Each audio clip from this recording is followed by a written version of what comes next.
வக்ரதுண்ட மகாகாய சூரியகோடி சமப்பிரபக அவிக்னம் குருமே தேவ சர்வகாரியேஷு சர்வதா. தென்னாட்டுடைய சிவனே போற்றி, என் நாட்டவர்க்கும் இறைவா போற்றி. நண்பர்களே, இந்த புத்தம்புதிய காணொலியில் உங்கள் அத்துணை பேரையும் வரவேற்பதில் மிக்க மகிழ்ச்சி கொள்கிறேன். கடவுள் சொல்லும் தீர்ப்பு இந்த சீரியஸ் எபிசோட்ஸில் இன்றைக்கு நம்ம பார்க்கவிருப்பது மகர ராசி.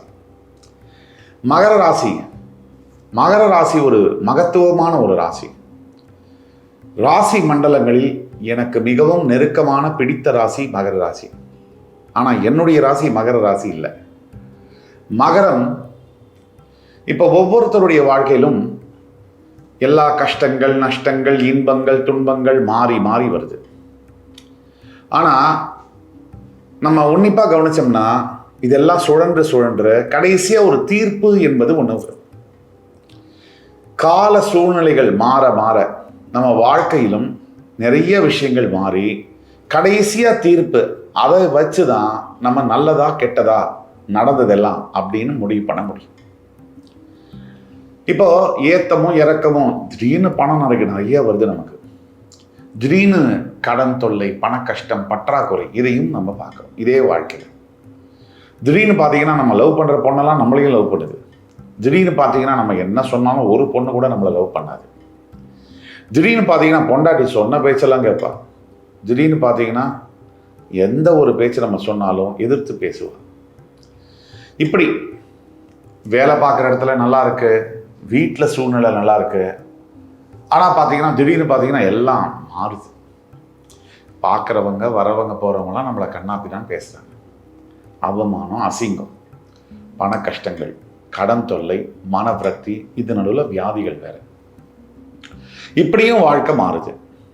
இப்படி மாறு வருகின்ற ஒரு சூழ்நிலையில் எல்லா ராசிகளுக்குமே, குறிப்பா மகர ராசிக்கு கடவுள் சொல்லக்கூடிய தீர்ப்பு என்ன? நான் எல்லாமே நல்லது தான் செஞ்சிருக்கேன், எல்லாருக்கும் நல்லதையே நினைச்சேன், எல்லாருக்கும் நல்லதையே செஞ்சேன், என்னை வருத்திக்கிட்டு மற்றவங்களுக்கு நல்லது செஞ்சேன். ஆனால் எனக்கு கிடைச்சது என்னமோ ஏமாற்றம் மட்டும்தான், நஷ்டம் மட்டும்தான், துரோகம் மட்டும்தான். இது எனக்கு ஏன் நடக்குது? இந்த கேள்வி கேட்காத மகர ராசி அன்பர்களை பார்க்க முடியாது. அப்படிப்பட்ட கேள்விகளுக்கு கடவுள் சொல்லக்கூடிய தீர்ப்பு என்ன?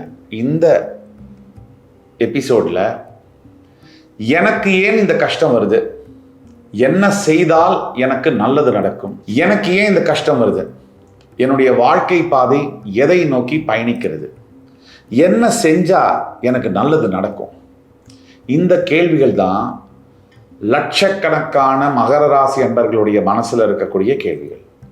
இந்த கேள்விகளுக்கு தான் நம்ம பதில் சொல்ல போறோம்.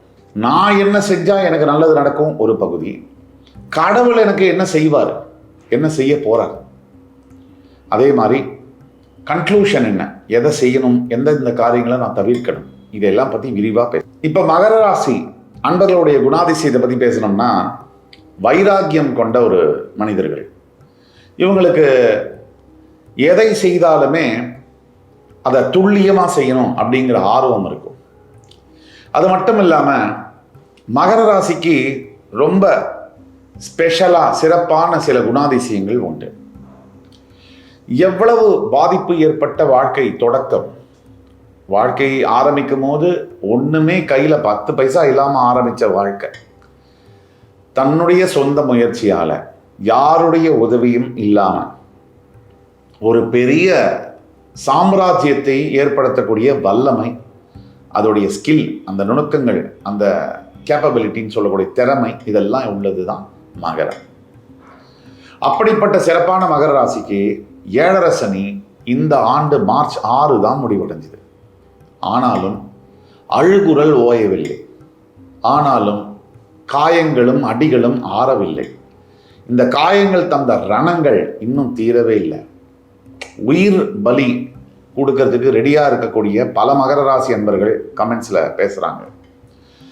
எல்லா யூடியூப் வழி சேனல்கள்லையும் மகர ராசியில் பிறந்தவர்கள் உற்று பார்க்குறாங்க, எனக்கு என்ன நடக்கும், என் ராசிக்கு என்ன இருக்குது அப்படின்னு. அதில் பல பேர் முடிவே பண்ணிட்டாங்க, எனக்கு எந்த ஒரு விஷயமும் வேண்டாம் அப்படின்னு. இனிமேல் நான் இதையும் எதிர்பார்க்கல, எனக்கு மரணம் ஒன்றே போதும்னு எதிர்பார்த்து விரக்தியின் உச்சமாக பேசுகிறாங்க.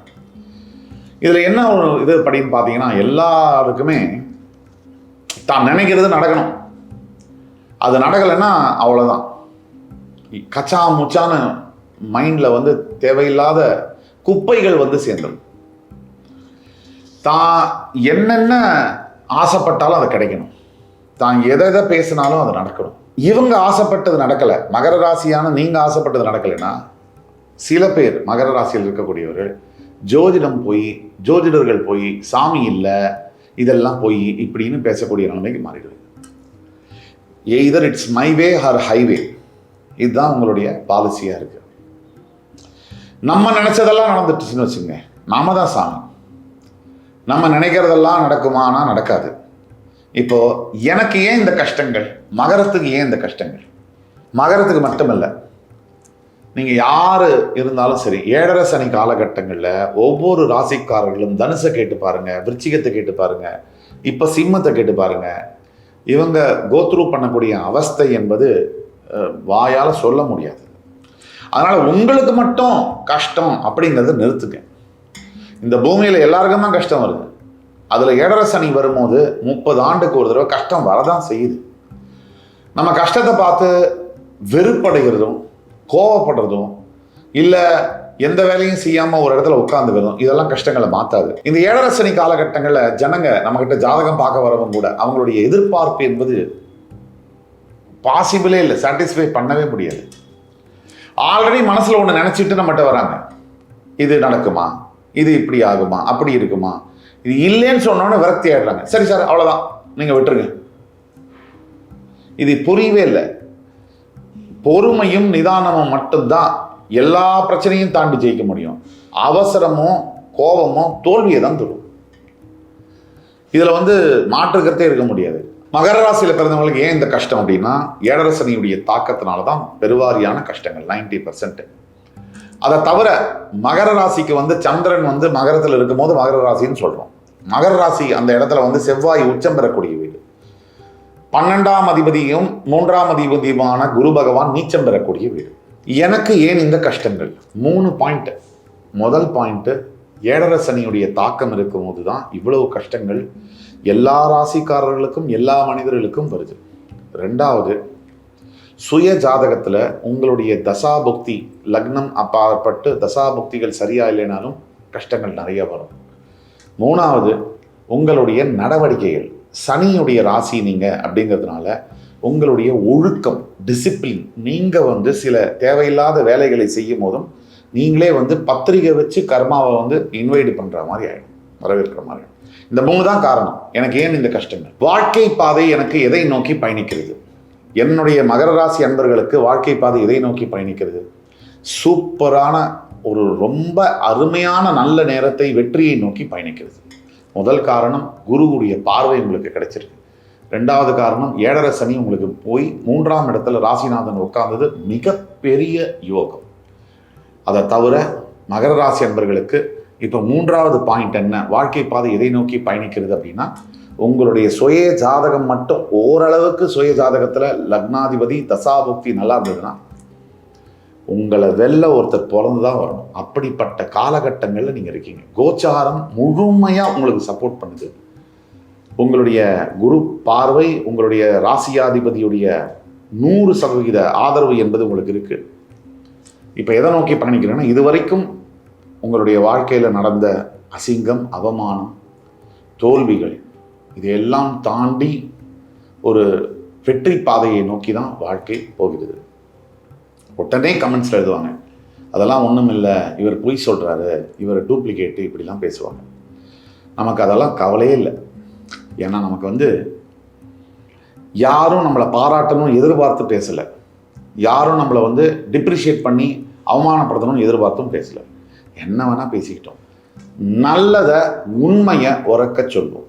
என்ன செய்தால் எனக்கு நல்லது நடக்கும்? மகர ராசி அன்பர்கள் உடனடியாக உங்கள் ராசிநாதன் சனி பகவானை வழிபட தொடங்க வேண்டும். அதே மாதிரி மகர ராசி அன்பர்கள் இன்றைக்கு ஆஞ்சநேய சுவாமி வழிபாட தொடங்கணும். ஒவ்வொரு மகர ராசிக்காரர்களும் சுந்தரகாண்டம் வாங்கி வீட்டில் படிக்கிற பழக்கத்தை தொடங்கணும். இன்னையிலேருந்து 48 நாளைக்கு சுந்தரகாண்டம் படித்து ராமருடைய படம் இருந்தால் அதுக்கு பூமாலை சாத்தி அபிஷேகம் செய்து பானகம் நீர்மோர் இது மாதிரி தானமாக தயிர் சாதமெல்லாம் வழங்குவது லைஃப்பை மாற்றி அமைக்கும்.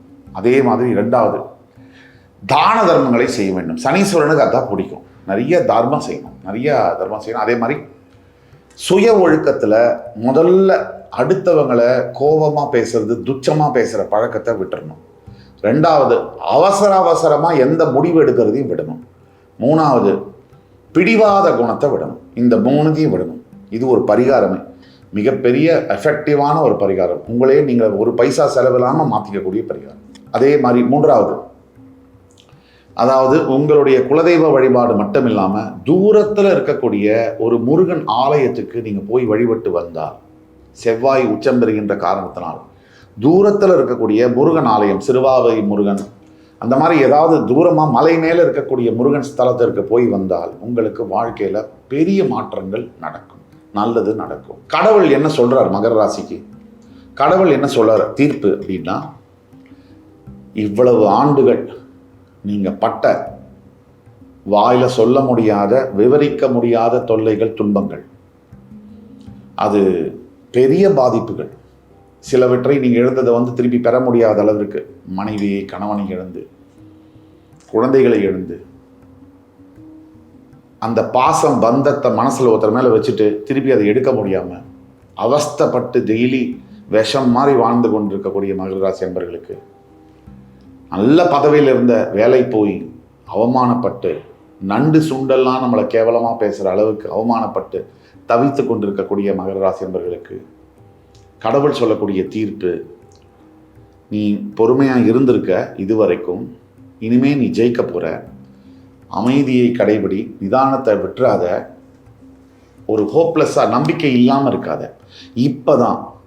இப்போதான் நீ நம்பிக்கை வைக்க வேண்டிய ஒரு காலகட்டங்கள்.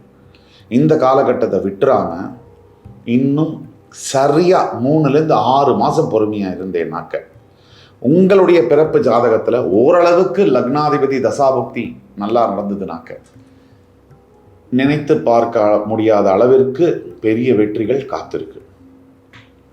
எல்லாருமே வாழ்க்கையில் நல்லா கவனிங்க. ஒரு மனிதனுக்கு பார்க்கக்கூடாத கஷ்டங்கள், நினைத்தே பார்க்க முடியாத துன்பங்கள், உடல் ரீதியான வியாதிகள், வேலை போச்சு, பணம் இல்லை, அசிங்கம், கடன் தொல்லை, கடனை வாங்கி அசிங்கமான வார்த்தைகள், நம்பின கணவன் நம்பின மனைவி விட்டுட்டு போயிட்டாங்க, விவாகரத்து, குழந்தைகள் தொல்லை, இப்படியெல்லாம் தவிச்சு இதுக்கு மேலே ஒன்றுமே இல்லை அப்படின்னு இருக்கக்கூடிய காலகட்டத்தில் தான் அந்த மனிதன் ஒரு 4 அடி முன்னாடி போனோன்னா நான் ஜெயிச்சிருவேன். அந்த பாயிண்ட் இல்லை, எக்ஸ்ட்ரீம் பாயிண்ட்டு, இதுதான் கஷ்டத்தோட எக்ஸ்ட்ரீம் பாயிண்ட்டுன்னு நினைக்கும் போது ஒரு 10 அடி முன்னாடி போனால் ஜெயிச்சிருப்பாங்க, ஆனால் போயிருக்க மாட்டாங்க. இதுதான் வெற்றியாளர்களுக்கும் தோல்வியாளர்களுக்கும் உள்ள வித்தியாசம். இப்போ மகர ராசி அன்பர்கள் செய்ய வேண்டியது, இன்னும் ஒரு 3லேருந்து 6 மாதம் பொறுமையாக இருங்க, 7 வருஷம் பொறுமையாக இருந்துட்டீங்க.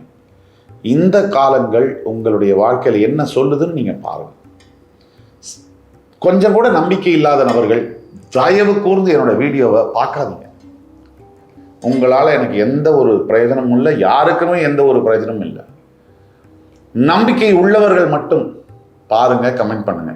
நம்பிக்கை இல்லாதவர்களுக்கு இங்கே என்ன வேலை? இதுங்க வேலையே கிடையாது. உங்களுக்கு எங்கேயுமே வேலை கிடையாது. உங்களை மாற்றவே முடியாது.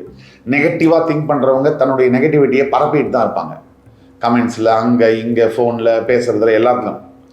நம்பிக்கை உள்ளவர்கள் என்னோட இதை ஃபாலோ பண்ணுங்கள். நம்புறவங்களுக்கு யாம் இருக்க பயமேன் என்று சொல்லக்கூடிய முருகனுடைய அருள் கண்டிப்பாக கிடைக்கும். இதுவரைக்கும் நம்ம பேசிட்டு வந்தது எல்லாமே மகர ராசி அன்பர்களுக்கு பொது பலன்கள். நாம் சொன்ன கோச்சார ரீதியான பலன்கள். உங்கள் பிறவி ஜாதகத்தில் கடவுள் சொல்லக்கூடிய தீர்ப்பு என்ன அப்படின்னு உங்களுக்கு தெரிஞ்சுக்கணும்னா கீழே கொடுக்கப்பட்டுள்ள வாட்ஸ்அப் நம்பரை எங்களை தொடர்பு கொண்டு ஆன்லைன்லேயோ நேர்லேயோ கன்சல்டேஷன் வாங்கிக்கிட்டு பார்த்தீங்கன்னா உங்களுக்கான மிக துல்லியமான பலன்களை சொல்ல காத்து கொண்டிருக்கிறோம்.